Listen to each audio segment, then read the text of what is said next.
Bonsoir à toutes et à tous, bienvenue sur Deep Tendance, votre rendez-vous d'analyse sportive.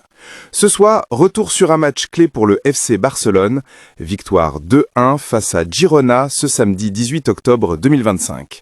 On va couvrir les faits marquants, les blessures, les problèmes révélés et bien sûr l'exploit inattendu de Ronald Araujo, défenseur mais héros en attaque ce soir.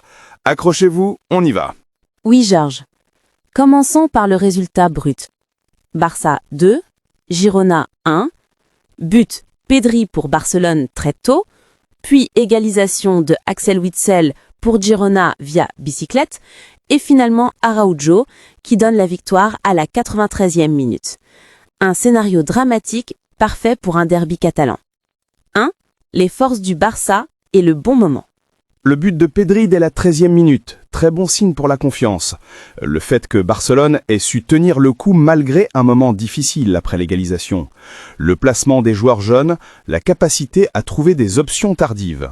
Oui, et ce succès arrive à un moment charnière, juste avant le mythique El Clasico face à Real Madrid. Gagner ce match, c'est reprendre la tête provisoire du championnat. Cela dit, la victoire masque aussi des signaux d'alerte. 2. Les blessures et l'incapacité révélée. Avant le match, le Barça avait déjà une longue liste de blessés ou forfaits.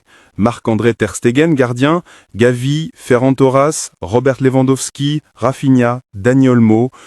Concrètement, cela signifie une attaque affaiblie, une profondeur de banc réduite et une pression plus assumée sur les titulaires. On a vu que Barcelone a ramé pour créer des occasions franches. Girona a même eu plusieurs vraies chances dans le premier acte. Le pressing, la récupération de balles ne fonctionnaient pas toujours comme espéré. Le modèle de jeu de Hansi Flick, basé sur intensité et transition rapide, a été mis à mal. 3. Le problème, déséquilibre et vulnérabilité. Défensivement, Barcelone a souffert des contres et de la ligne haute exposée. Girona a profité. L'équilibre entre possession et danger adverse n'était pas maîtrisé. Le remplacement tardif et la conversion d'un défenseur en attaquant, nous y reviendrons, montrent bien que l'équipe a dû improviser. Le red card de Flick, expulsé en fin de match, montre la tension et le manque de marge d'erreur. Cela va avoir un impact sur la gestion avant le Clasico. On peut dire que la victoire est belle, mais l'équipe a encore des lacunes. 4. L'exploit et la surprise. Ronald Araujo en numéro 9. Et c'est là que ça devient fascinant. Ronald Araujo, titulaire habituel en défense, a été lancé en attaque dans le dernier quart d'heure. Il a marqué le but de la victoire dans les arrêts de jeu à la 93e minute sur un centre de Frenkie de Jong. Quand on l'y rappelle, quand le coach m'a demandé si je pouvais y aller, je n'ai pas hésité. Oui, et cette décision tactique est audacieuse. Utiliser un défenseur comme un faux neuf ou attaquant montre la confiance et la nécessité.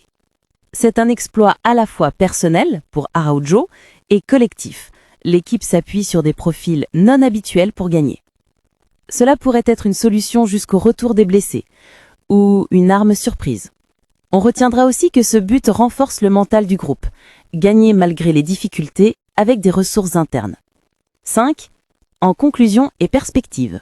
Victoire essentielle pour Barcelone à un moment clé. Bravo pour la persévérance.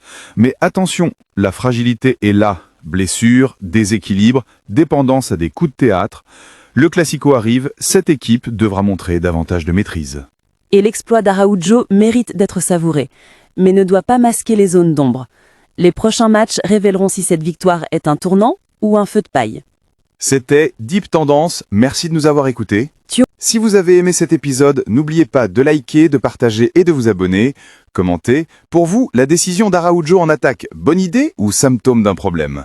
À très bientôt pour un nouvel épisode, Deep Tendance, votre regard sur le jeu.